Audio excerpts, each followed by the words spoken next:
3 கேள்விகளோடு இந்த உரையில் நான் தொடர்கிறேன். முதல் கேள்வி, இப்போது மரணித்தால் நான் சொர்க்கம் செல்வேன் என்று யாராவது சொல்ல முடியுமா?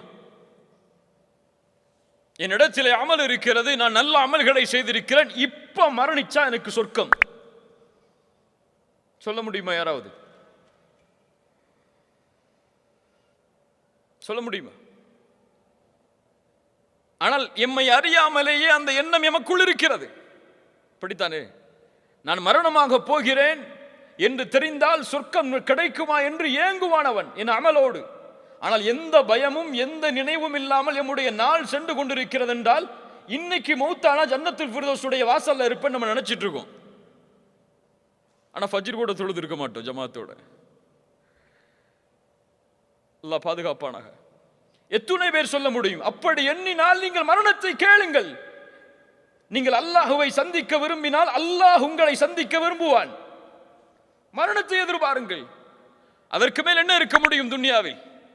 சொர்க்கம் எமக்கு கிடைக்கும் என்ற உறுதி கிடைத்து விட்டால், அந்த நம்பிக்கை உங்களிடையே வந்துவிட்டால், அல்லாஹ் எனக்கு சொர்க்கத்தில் நுழைவதற்கு வாய்ப்பளிப்பான், இந்த அமல்களின் இடத்திலே இருக்கிறது, அதில் அல்லாஹ் அருள் செய்வான் என்ற நம்பிக்கை இருந்தால் கேளுங்கள். யாரும் கேட்க மாட்டோம். அவ்வளவு பாவங்கள் இருக்கிறது, அவ்வளவு குற்றங்கள் இருக்கிறது. இன்னும் தௌபா செய்யப்படக்கூடிய பாவங்கள் இன்னும் ஏராளம் நம்முடைய வாழ்க்கையில் இருக்கிறது. அல்லாஹ் பாதுகாப்பானாக. எம்மிடத்தில் எதுவும் இல்லை கண்ணியத்துக்குரியவர்களை, முதலில் அதை உணருங்கள். எம்மிடத்தில் எதுவும் கிடையாது. நாம் தொழுகிற தொழுகைகளோ, நாம் வைத்த நோன்புகளோ, நாம் வைக்கின்ற கொடுக்கின்ற சதக்காக்களோ, நாம் செய்கின்ற தாவா பணியோ, ரசூலுல்லாஹுடைய தாவா பணிக்கும் சஹாபாக்களுடைய அந்த அழைப்பு பணிக்கும் அவர்களுடைய உழைப்புக்கும் சமமா?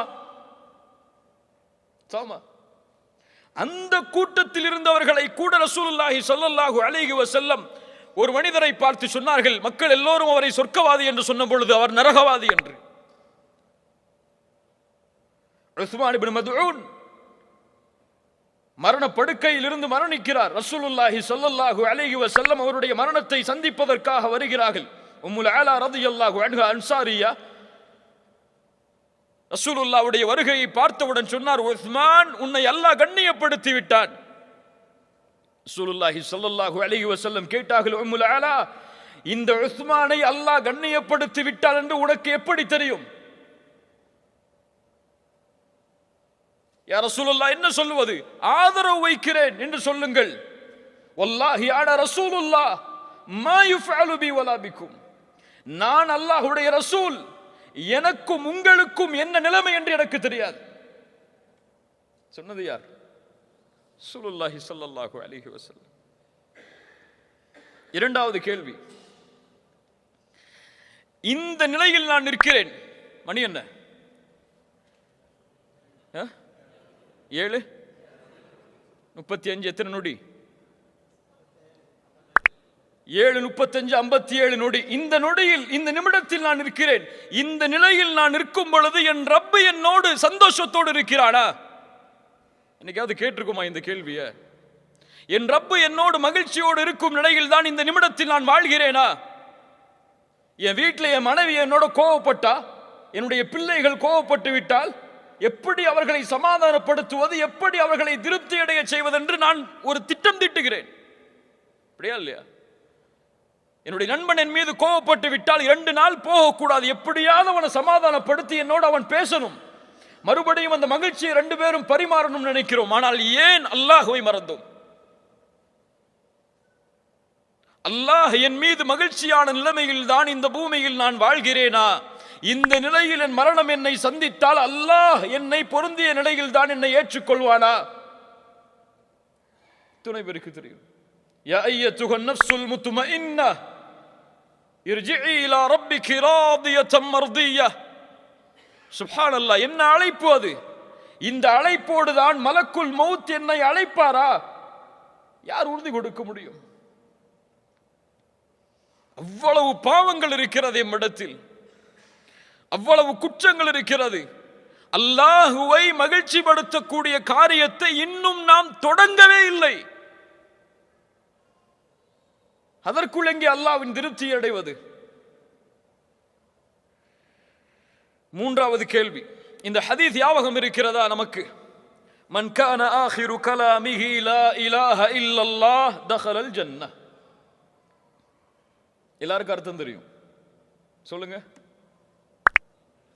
யாருடைய இறுதி பேச்சாக லா இலாஹ இல்லல்லாஹ் என்று அமைகிறதோ அவர் சொர்க்கம் நுழைவார்.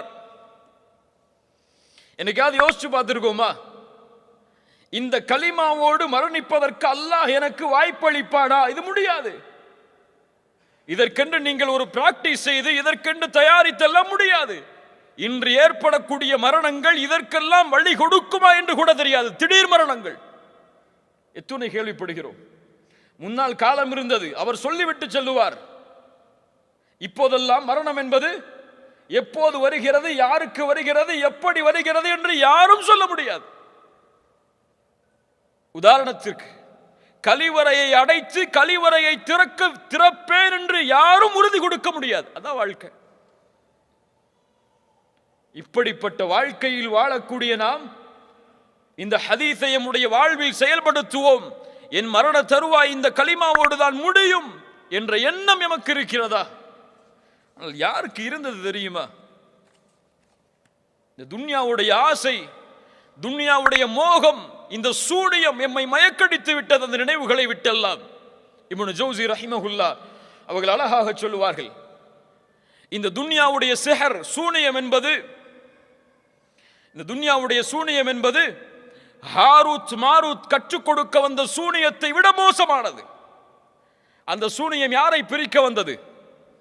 ஹாரூத் மாரூத்துடைய சூனியம் யாரை பிரிக்க வந்தது? கணவன் மனைவியை பிரிக்க வந்தது. ஆனால் இந்த துன்யாவுடைய சூனியம் அல்லாஹுவையும் அடியானையும் பிரிக்க வந்தது. பிரித்து வைத்திருக்கிறது பலரை. அல்லாஹுவை விட்டு தூரமாக்கி விட்டது, மார்க்கத்தை விட்டு தூரமாக்கி விட்டது. முஸ்லிம் சமூகம் இந்த உலகத்தோடு இருக்கக்கூடிய காரியங்கள், அல்லாஹு அக்பர், மோசமான நிகழ்வுகள், ஆடல்கள், பாடல்கள், கும்மாளம் என்று இந்த சமூகம் போடக்கூடிய அசிங்கமான காரியங்களை எல்லாம் பார்த்தால் முஹம்மது நபியின் சமூகமா ஸல்லல்லாஹு அலைஹி வஸல்லம்? யோசித்து பாருங்கள். இந்த உலகம் மீனும் விளையாட்டும் தான். ஆம், அதற்காகத்தான் இந்த உலகத்தில் பலர் வாழ்கிறார்கள். நேரம் கழிவதற்காக, விளையாட்டிற்காக, ஒரு வீணான காரியத்திற்காக எல்லோரும் ஓடுகிறார்கள். அதில் இந்த சமூகமும் சேர்ந்து ஓடுகிறது. இல்ல மாஷா அல்லாஹ், அல்லாஹ் பாதுகாத்தவர்களை தவிர. அல்லாஹு அக்பர். நிலைமைகளை கொஞ்சம் யோசித்து பாருங்கள். எமக்கு தெரியும் நாம் யார் என்று. உண்மையா இல்லையா? நான் யார் என்று எனக்கு தெரியும். என் மீது போடப்பட்டிருக்கும் இந்த ஆடை வேண்டுமானால் உங்களுக்கு கண்ணியத்தை கொடுக்கலாம், ஆனால் என் நஃப்ஸ் என்ன என்று எனக்கு தெரியும். அப்படியே இல்லையா? மக்கள் மதிப்பதெல்லாம் வெளித்தோற்றம் தான், ஆனால் உள்ளே என்ன இருக்கிறது என்பதை அல்லாஹும் நானும் அறிந்திருக்கிறேன். என் நஃப்ஸை. பலில் இன்சானு அலா நஃப்ஸிஹி, சூரத்துல் கியாமா, பலில் இன்சானு அலா நஃப்ஸிஹி பஸீரா வலவ் அல்கா மஆதீரா. அவனுக்கு தெரியும். மனிதன் அறிந்தவன் அவன் யார் என்பதை சாக்கு போக்கு சொல்லலாம், காரணம் சொல்லலாம், நாம் இப்படி அப்படி, அதனால் இதனால். ஆனால் அவனுக்கு தெரியும் அவன் யார், ஏன் செய்தான், எதற்கு செய்தான், யாருக்கு முன்னால் செய்தான் என எல்லாம் அவனுக்கு தெரியும்.